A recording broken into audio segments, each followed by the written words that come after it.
que han ido sucediéndose en el tiempo con relación a un delito específico. Entonces, yo con los años de la investigación pude advertir estas particularidades que tiene el derecho penal, y ahora ya más específicamente a la observación que hacías, el derecho penal occidental no tiene lagunas normativas porque todas las conductas están reguladas por el derecho penal.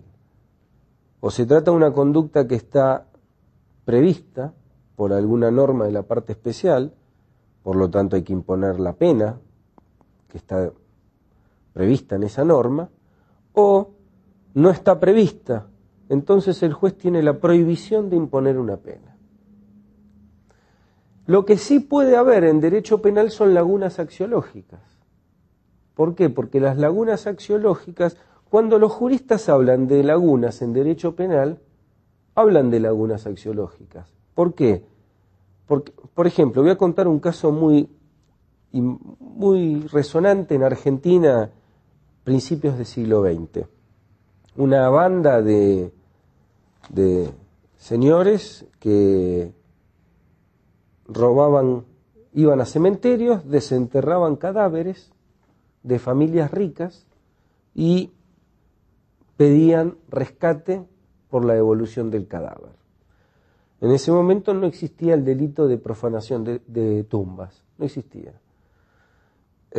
Entonces se debatió si era delito. Claro, toda la gente decía, esto tiene que ser delito, esto tiene que haber una pena, esta gente tiene que ir a prisión. Entonces, claro, la primera alternativa es hasta ridícula, que ¿es un secuestro extorsivo? No, porque el sujeto pasivo tiene que estar vivo y un cadáver por definición está muerto.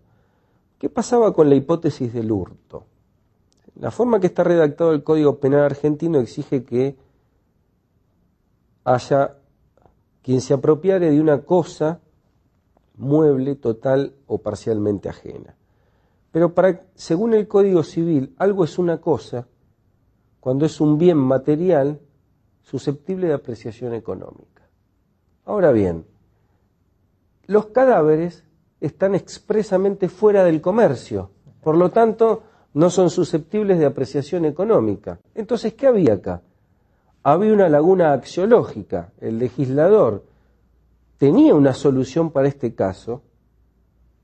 Los inculpados deben quedar en libertad porque esto no es delito, pero si hubiera previsto esta situación, la hubiera tipificado y la hubiera enlazado con una pena de prisión. Esta es un poco la estructura de las lagunas axiológicas y bueno, y estas particularidades que presenta el derecho penal son muy fructíferas para expandir el modelo de Alchurrón-Bulliggin porque es un sistema que cierra y que tengo entendido, aunque no es mi especialidad, que el derecho tributario tiene características similares en esse sentido. Interessante, Pablo, porque uma das teses centrais do Normative System, me parece, confirme que você é um expert sobre o assunto, é a questão que os sistemas normativos não são necessariamente completos. E eles enfrentam justamente esse princípio, segundo o qual se alega se não está permitido, está proibido, trabalham nos dois níveis, sim, no nível normativo, no nível descritivo, que tem sentidos diferentes, e justamente no direito penal há uma regra que fecha o direito penal. Claro. Se não está previsto na lei penal, sem lei expressa que preveja o crime, não existe crime. Exatamente. Então é interessante que para o direito penal ele se encontra de certa forma enclausurado, claro, sem lacunas. Es que esa es una tesis importante de Alchurrón-Bulliggin, porque Alchurrón-Bulliggin dicen que los sistemas completos son contingentes, hay sistemas completos y sistemas incompletos. Pero curiosamente, y la completud de los sistemas puede ser de dos tipos, porque lo que ellos llaman clausura caso por caso, cada caso del universo de casos correlacionado con una solución normativa, o clausura mediante el dictado por parte del legislador de una regla de clausura. Y en el derecho penal lo que sucede justamente es esto último. que en el caso argentino el artículo 18 de la Constitución es muy claro en el sentido que nadie puede ser condenado si no existe una ley previa al hecho que tipifique el hecho como delito, como crimen. Pablo, Juan Pablo, me explica uma dúvida, eu acho que é prática e tem a ver com a limitação das classificações, do enquadramento das palavras. Nós temos ali no Normative System que as lacunas normativas aparecem no sistema genérico. E a intenção do teu trabalho foi trabalhar enfocando a sistematização do sistema legislado como um todo. Agora é interessante que as lacunas axiológicas aparecem perante casos concretos, não é? Sem esse caso concreto do furto de cadáveres, sim, eu não teria sequer o exemplo dessa... No fundo, você tem que passar também, em razão da prática, da tua contingência profissional, por essa perspectiva da aplicação, que aliás é interessante, no teu trabalho, você começa distinguindo interpretação e aplicação. E agora, na conversa com você, é que eu acabei percebendo que você faz essa distinção, ao que parece, para deixar de lado a aplicação e para trabalhar com a interpretação. Sim. Quando você trabalha com identificação, sistematização e coerência, essas são as etapas da interpretação para você, não é? Sim, claro. Y justamente el fenómeno de las lagunas axiológicas en derecho penal aparece con las nuevas formas delictivas. Siempre, por ejemplo, en Argentina en este momento hay todo un debate sobre la apropiación de websites de Internet, que no están tipificadas, pero todo el mundo dice si está tipificado el hurto de los derechos de autor, el uso, o sea, todo lo que es propiedad intelectual está tipificado como delito, la defraudación de los derechos de propiedad intelectual, ¿por qué no proteger penalmente algo que también es una obra intelectual, como puede ser un sitio, un website, ¿no?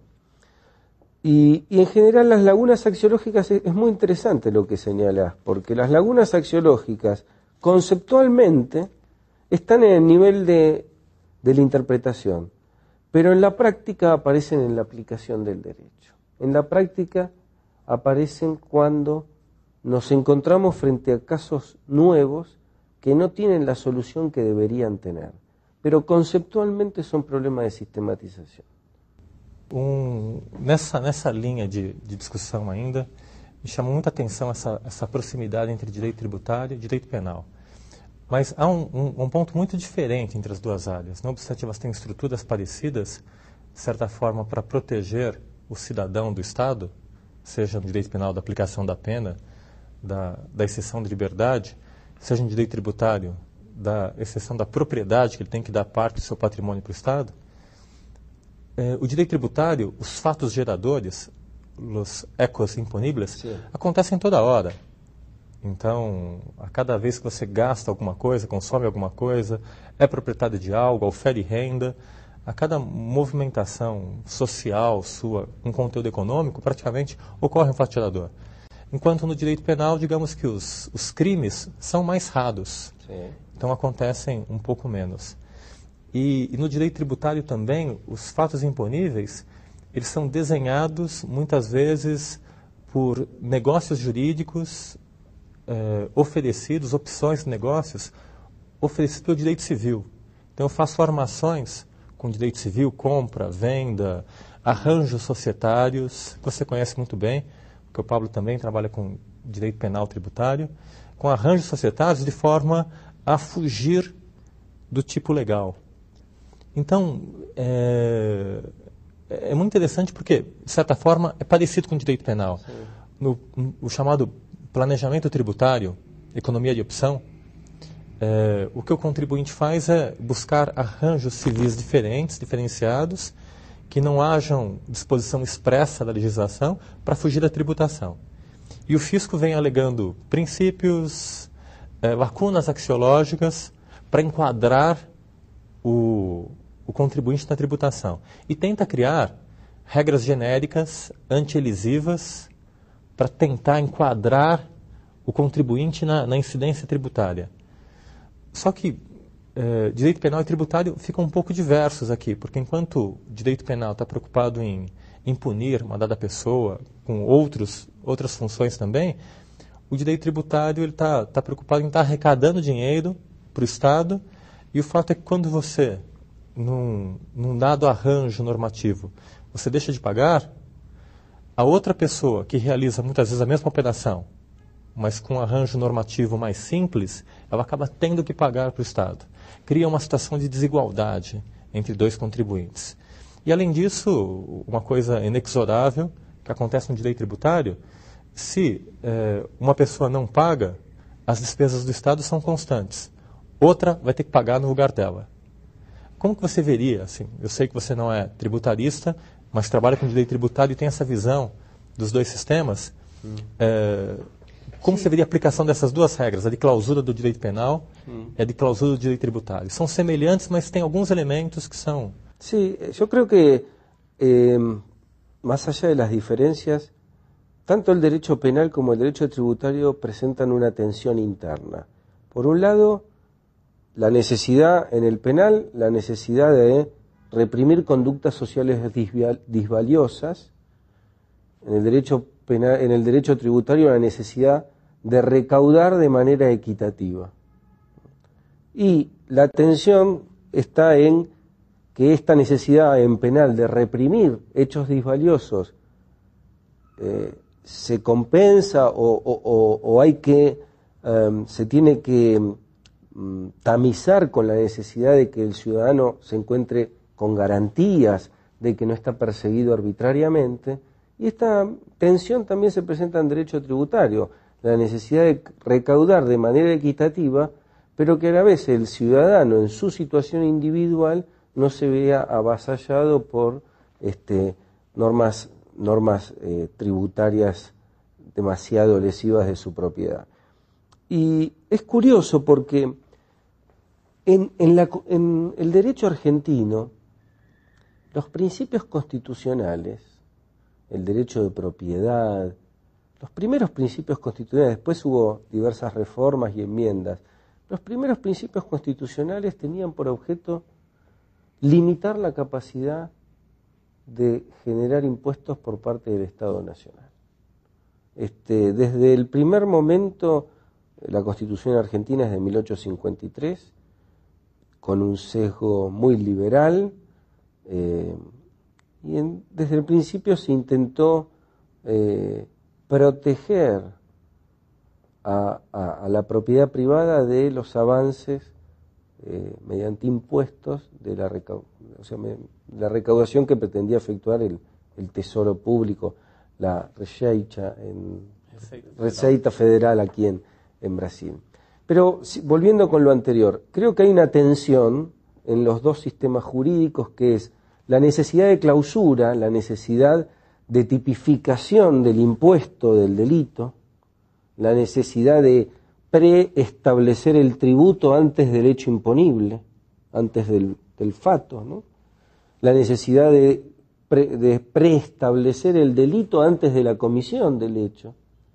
Y por otro lado, esa necesidad que opera como garantía para el ciudadano se encuentra en tensión con la necesidad de recaudar equitativamente en el derecho tributario y la necesidad de castigar hechos sociales disvaliosos en el derecho penal. Y esta es una tensión que se vincula porque, o sea, que relaciona los dos derechos porque son dos ramas del derecho público, a diferencia del derecho privado, en donde regula básicamente la relación entre los particulares. En cambio, tanto el derecho penal como el derecho tributario regula la relación de los ciudadanos con el Estado. Entonces, no es casual que haya simetría en este tipo de tensiones. A tipicidade nos dois também. La necesidad de tipicidad, claro. É engraçado que grande parte das teses favoráveis ao contribuinte também vão buscar inspiração no direito penal, que nem é muito comum se alegar a prescrição intercorrente de direito penal no processo administrativo tributário, a questão do princípio da legalidade, da tipicidade, e também aparece nos dois ramos do direito. Juan Pablo, uma outra questão de investigação, uma inquietação também, que nos parece muito interessante. Nesse projeto da GV Direito de fazer análise jurisprudencial, trabalhar com casos concretos e construir informações úteis para o direito, e não meramente ficarmos o que um amigo meu chamado Marcelo Neves chama legalismo autista. Você fica falando da justiça, da lei e não chega na realidade. Há uma demanda de nós controlarmos de alguma forma os nossos tribunais. É uma coisa que está sempre na teoria do direito também. Sim. O que é o direito? O direito é aquilo que o juiz diz que é, o direito é o que as normas dizem que é, até que ponto o juiz pode criar a lei. É uma das teses também com que trabalha o Normative System, não por acaso.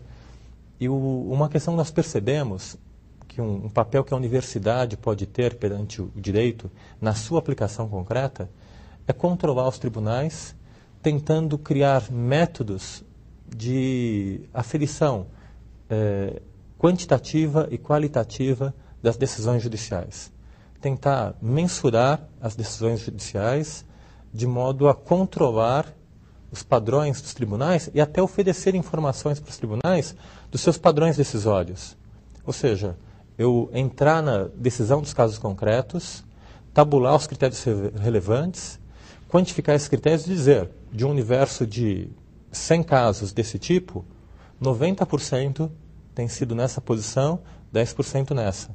De forma até a informar para a sociedade mais objetivamente qual que é a posição do tribunal e de forma a restringir a própria arbitrariedade dos juízes,